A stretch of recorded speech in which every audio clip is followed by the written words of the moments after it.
আশা করি প্রথমে কিছু বলতে হবে না, ভিডিও দেখে তোমরা তো বুঝতে পারছো কি করতে যাচ্ছি আমি। কারণ আমাদের বাড়িতে পূজা, তাই পূজার আসন বসাচ্ছি।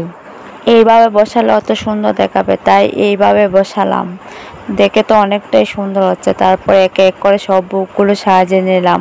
সাবু, চিড়া, কলা সব বুক একসাথে সাজিয়ে নিলাম। বুকগুলো সাজানো কমপ্লিট হয়ে গেছে।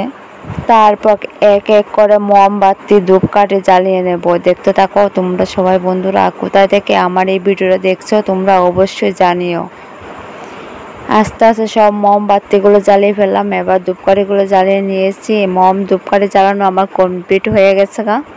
এবার জোগাড় দেওয়া শুরু করলাম। জোগাড় দেওয়া শেষ হয়ে গেছে গা। তারপরে নমস্কার করলাম। নমস্কার করার পর আমাদের পূজা প্রায় কমপ্লিট হয়ে গেছে গা। ওখানে তোমরা দেখতে থাকো আর দেখে তোমরা বলো তো আমার সাজানোটা কেমন হয়েছে।